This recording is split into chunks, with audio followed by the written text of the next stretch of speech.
Help support the show by joining the Patreon or becoming a YouTube member. Also, hit that like button and subscribe if you want more Browns-focused content.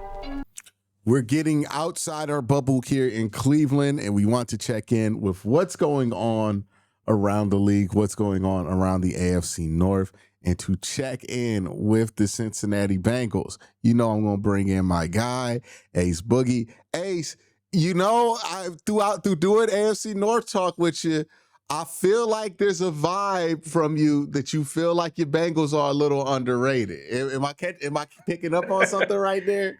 Yeah, I think that there is that vibe, but I understand where the criticism has come from, right?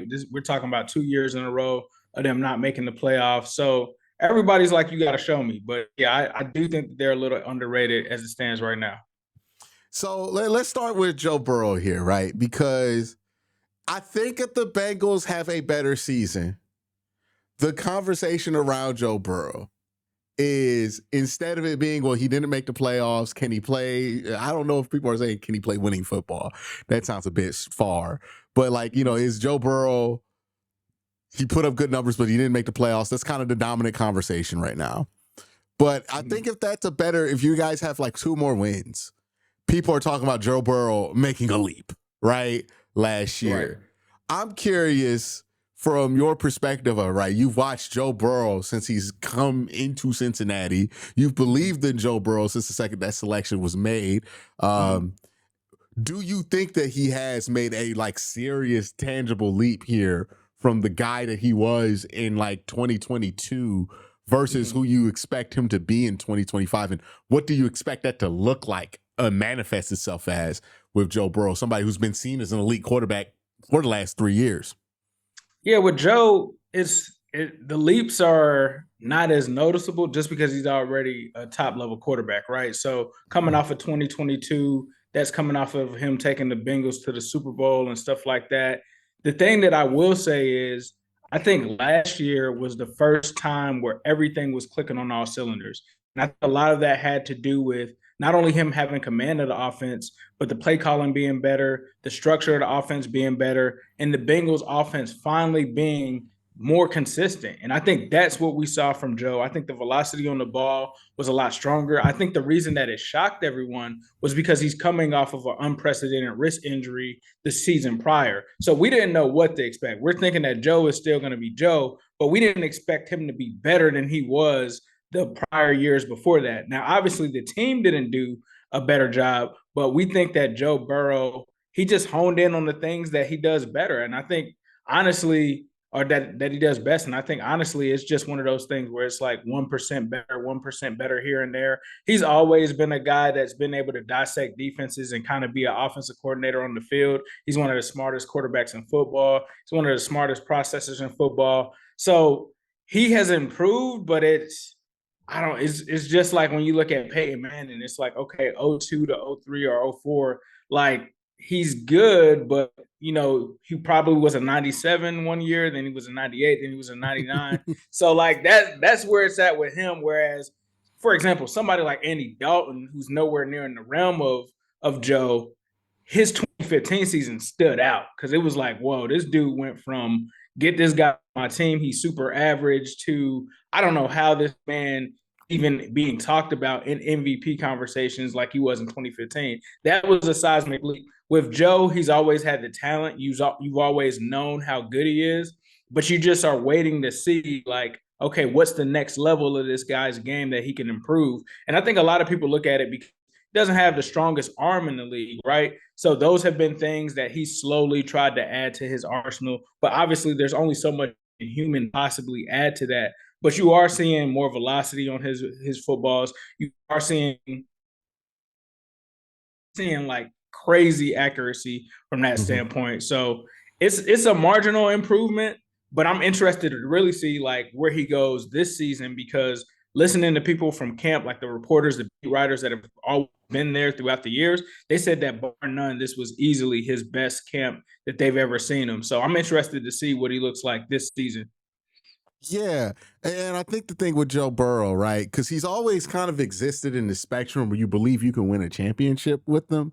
So if you're a Bengals fan, the ups and downs. It's kind of like, all right, I'm gonna use an analogy. Maybe I might be out of my depth here, but you tell me.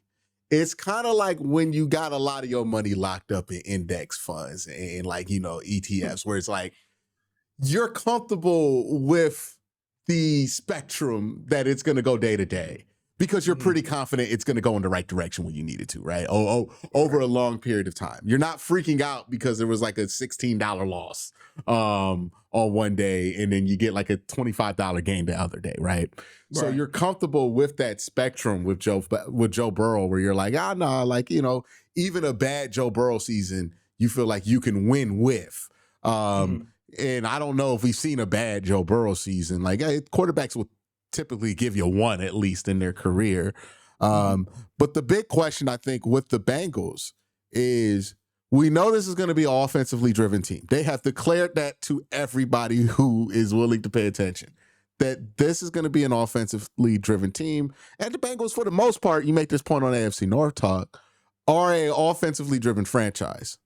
With all that being said, though, there is a level of defense you have to have, right, in order to not become a burden to your offense, because it's pretty hard to win a Super Bowl when one side of the ball feels like a burden to the other.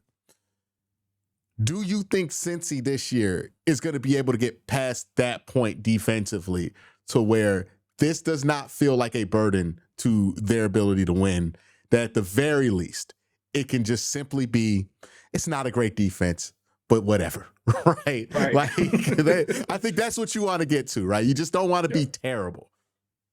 Yeah, I think that they're trying in that regards. I'm going to be honest. I got to see it. Like, they've taken Lou Anarumo out of there. They've brought in Al Golden. He's establishing this new identity. We've seen them do things in camp. We've seen more people with more trust. He's trusting more of his players. He's playing more of the younger players. The issue with that, though, is I think it's more than just, hey, we're going to bring in a new coach and a new philosophy. You have to hit on these players in the draft. You have to get some solid defenders. When you talk about Jesse Bates, DJ Reader, Mike Hilton, the reason that those guys worked is because they were good players, right? So now you don't have those players. You have to find new, younger players that can complement guys like Trey Hendrickson that are really unproven. So for me right now, it's a situation where the Bengals didn't go out and get big names in free agency like they did when they first drafted Joe Burrow. Why? Because they don't have the funds to do it. So now they're banking on the draft. That's a little scary for me. Not really received any dividends that have really paid off from the defensive side of the ball for quite some time. So I think it remains to be seen. Will they be as bad as they were last year? I don't think that they will. Will they be much improved from that?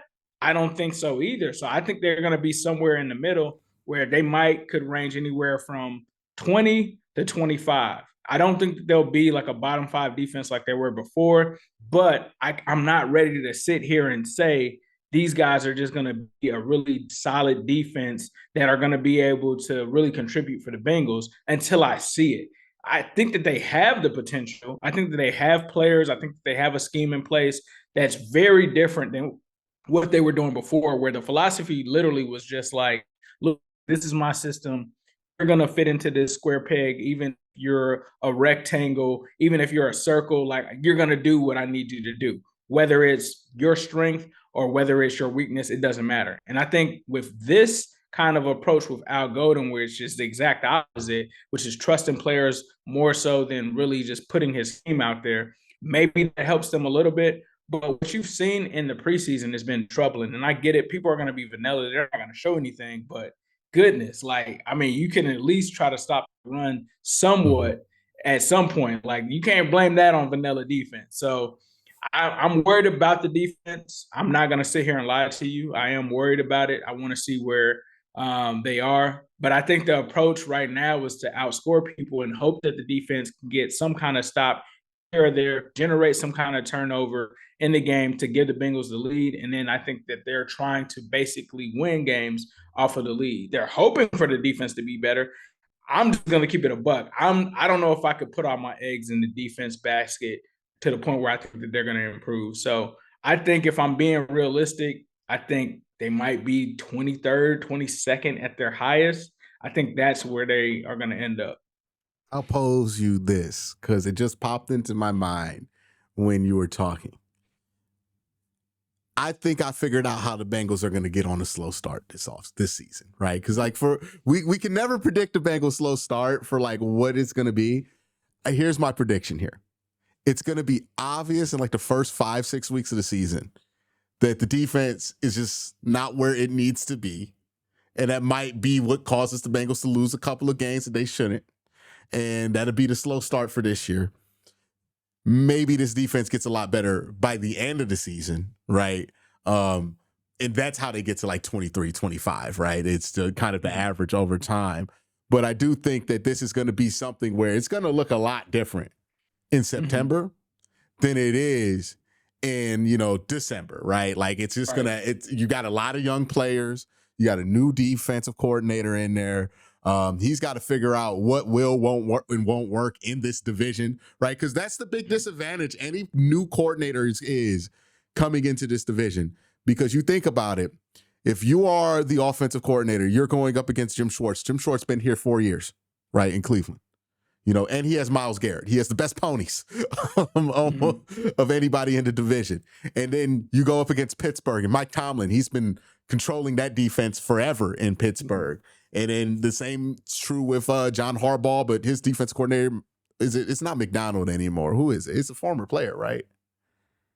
That guy that was a linebacker for them, Zach Orr. Zach Orr, Zach Orr, who's been with the organization forever, has seen a lot of stuff.